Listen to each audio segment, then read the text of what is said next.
Yeah, 2.5 hours together, Jemana. You've got to really wonder what was actually discussed between these two leaders. But of course, we want to talk a little bit more about that barrage of criticism that U.S. President Donald Trump is now facing from both sides of the aisle, including his intelligence community. That's, of course, after he seemed to question U.S. intelligence on whether or not there was meddling in that 2016 election. Now, of course, big questions going forward over what this will all mean for his foreign policy agenda, if anything is actually really going to change.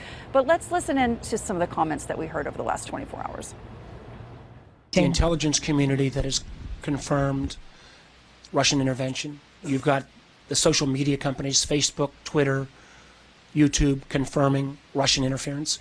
You have all of our partner countries from around Europe confirming Russian intervention.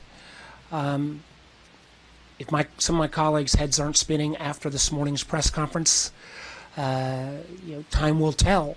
Rather than taking the opportunity to confront Putin, rather than taking the opportunity to demand that Putin hand over the named Russian intelligence agents indicted last week, the president sided with Vladimir Putin's denial over the unanimous conclusion of the United States intelligence community.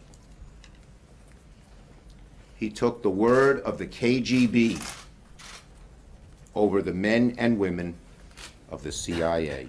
It was shameful, and I never thought I'd see an American president throw the intelligence community under the bus like that. I never would have thought a U.S. president would get duped by the former KGB hands.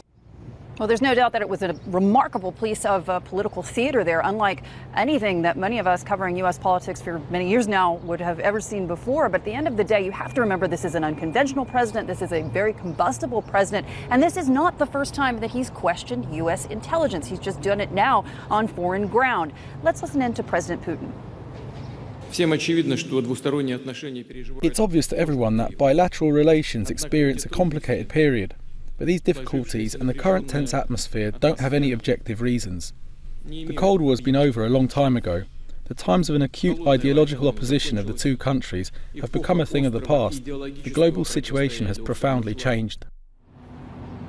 President Putin there striking what was pretty much a cordial note. There was a strong sense of conviviality and cordiality among these two leaders actually at that press conference and later on. And of course, the question is, as Steve was mentioning, if the whole point of international diplomacy is that you actually are diplomatic with each other, can it really be that surprising that not that much came out of this meeting other than a seeming to warming of the relations between these two leaders, guys? Hey everybody, it's Hadley Gamble from our new CNBC Middle East Bureau in Abu Dhabi. Thanks for stopping by. Now to watch more, you can try one of the videos that just popped up on your screen. And don't forget to subscribe.